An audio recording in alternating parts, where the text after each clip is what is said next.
তো হ্যালো বন্ধুরা, দেখো এখানে আছে একটা বিলাইতি কাঁঠাল। তো এই কাঁঠাল দিয়ে আর মাছ দিয়ে রান্না করব। তো চলো তোমাদেরকে দেখাই। আগে কাঁঠালটা কেটে নিই। তো চলো। তো দেখো বন্ধুরা, ফাইনালি সেই কাঁঠালটা কিন্তু কেটে নিলাম। আর এখানে আছে আমার রসুন আর আদা, এখানে পেঁয়াজ কুচি। কাঁঠাল দিয়ে মাছ দিয়ে রানবো আর মাংস রান্না করব, তার জন্য একটু মশলা করে নিতে। চলো। তো দেখো বন্ধুরা, ফাইনালি আমার কিন্তু রসুন আর আদা বাটা হয়ে গেছে। আর এখানে আছে 4 চামচের মতন গোলমরিচ, 2 চামচের মতন জিরা। তো বাটা কমপ্লিট। তো এখন রান্না করবো। তো চলো দেখাচ্ছি। এই মাছটার ভেতরে এখন দেব হলুদ,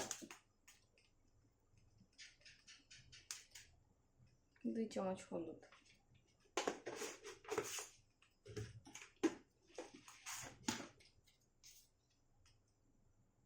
1 চামচ 1.5 চামচ লবণ।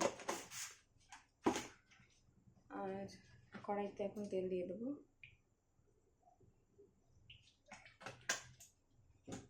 আর এটাকে মিক্স করব। আর এখানে দেখো মুরগির মাংস আনলো। এখন মুরগির মাংস খাবে বলে মুরগির মাংস নিয়ে আসলো। তো মুরগির মাংসটা একটু ধুয়ে নিয়ে আসি। ধুয়ে নিয়ে এসে এটা রান্না করার স্টার্ট করি। এই দেখো কড়াইটা কিন্তু গরম হয়ে গেছে তেলটা। তো এখন আমি মাছ ভাজা জড়াবো।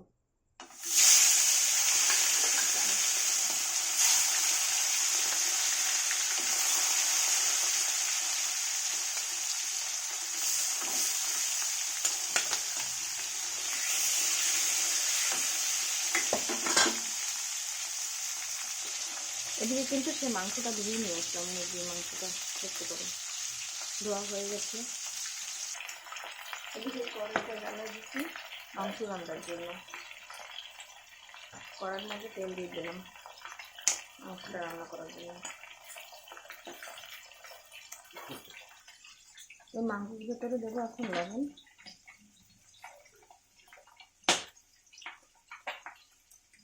3 চামচ লবণ,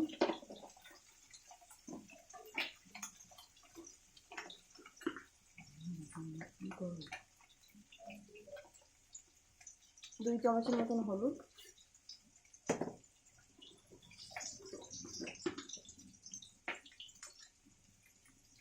1.5 চামচের মতন মরিচ বাটা, আর একটু হালকা সর্ষের তেল। এর ভিতরে দিয়ে দিলাম পেঁয়াজ। এটা মিক্স করতে হবে এখন। এই তেলের ভিতরে, মাছ ভাজার তেলের ভিতরে দিয়ে দিলাম একটু জিরা। জিরা দেওয়ার পরে একটু রসুন আদা বাটা,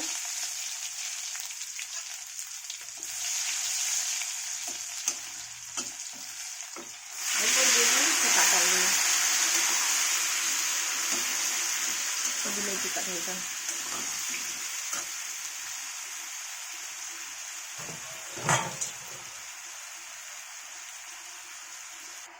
আর এখানে দেখো বন্ধুরা, সেই আলুটা মাংস রান্নার জন্য। তো এর ভেতরে দিয়ে দেবো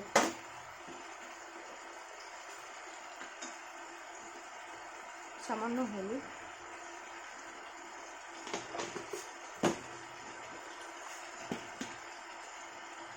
আর একটু লবণ।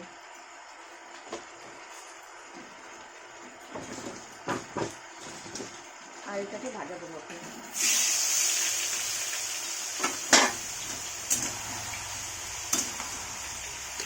এদিকে সেই কাঁঠালের তরকারিটা হচ্ছে, কষানো হচ্ছে।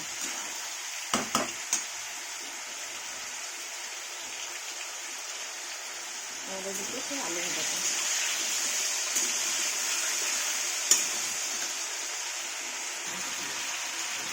কাঁঠালের ভিতরে দিয়ে দেবো 1 চামচ হলুদ,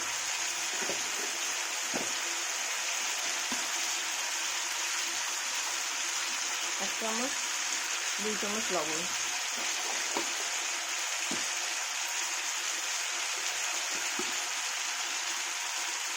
আর একটু মরিচ দেবো হালকা ভাবে। এখন দেবো আদা বাটা আর গোলমরিচ বাটাটা কাঁঠালের ভেতরে। 1 চামচ। এখন দিয়ে দেবো জল। ভাজাটা হয়ে গেছে।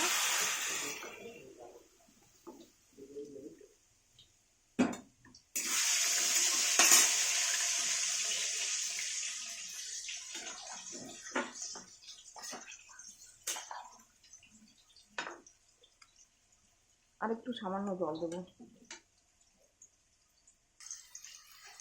আর এদিকে আমার আলু ভাজা কিন্তু হয়ে গেছে। আলু ভাজাগুলো তুলে নিচ্ছি।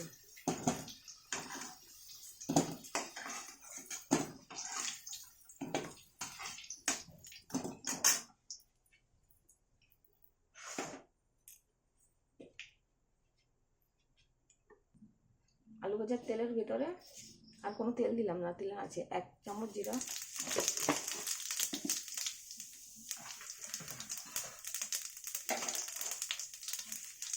3টা তেজপাতা,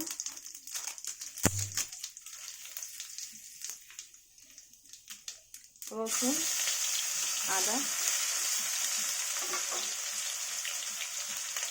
গোলমরিচ, জিরা পেস্ট করা।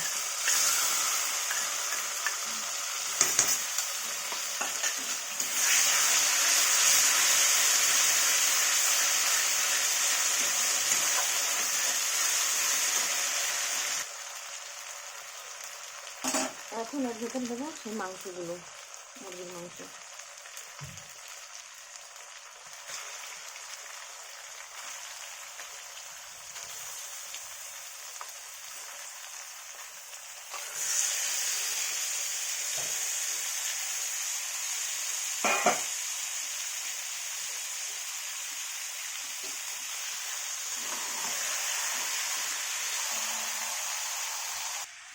আর এইদিকে দেখো সে কাঁঠালটা কিন্তু ফুটে গেছে জলটা। তো এখন দিয়ে দেবো মাছগুলো। মাছগুলো দিয়ে দেবো সে ভাজা মাছগুলো।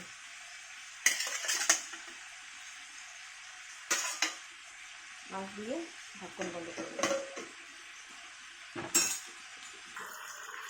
আর এইদিকে কিন্তু মাংস কষাটা হয়ে গেছে, দেখো বুঝতে পারছো, মাংসটা কিন্তু আমার কষানো হয়ে গেছে প্রায়।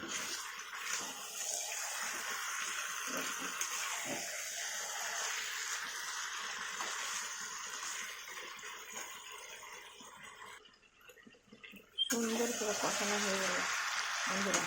দেখো আমার মাংসটা, বুঝতে পেরেছো, সুন্দরভাবে হয়ে গেছে। তোমাদের দাদাভাই খাবে বলে নিয়ে আসলাম। দেখো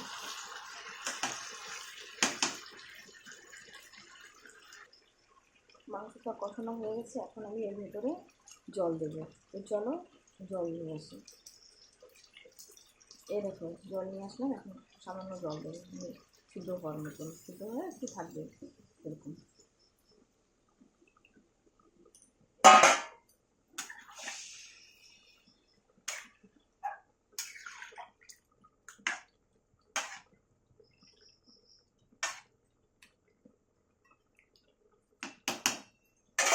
বিশ মিনিটের মতন ঢাকা দিয়ে দেবো এখন। তারপরে সে ভাজা আলুগুলো দেবো, দেখাচ্ছি। আর এইদিকে সে কাঁঠালের তরকারিটাকে দেখো, চলো দেখি গলে গেছে নাকি কাঁঠালটা। দেখো বন্ধুরা একেবারে গলে গেছে, দেখতে পেরেছো? দেখো কাঁঠাল দিয়ে মাছ দিয়ে তরকারি।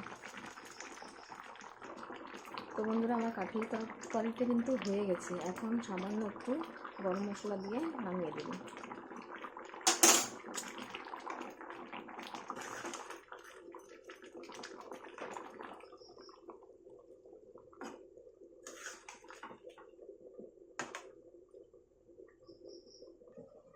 তো বন্ধুরা দেখো ফাইনালি আমার কাঁঠালের তরকারিটা কিন্তু একবারে রেডি হয়ে গেছে। আর কাঁঠালগুলো দেখো কি সুন্দরভাবে গলে গেছে। এই দেখো, দেখতে পেরেছো বন্ধুরা? দেখো সুন্দরভাবে মাছগুলো গোটা গোটা আছে। আর রান্না করলে এরকম রান্না করবে তো অনেক ভালো লাগে। তো দেখো বন্ধুরা আমার তরকারিটা কিন্তু ফুটতেছে, হয়ে গেছে প্রায় প্রায়। তো এই আলুগুলো দিয়ে দেবো এখন।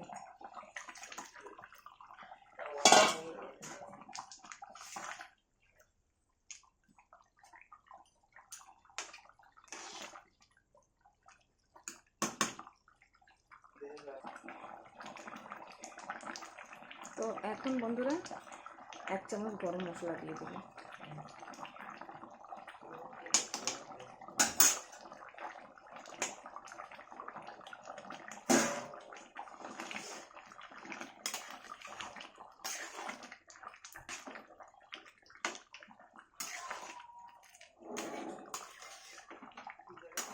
মিক্স করে দিতে হবে ভালো করে।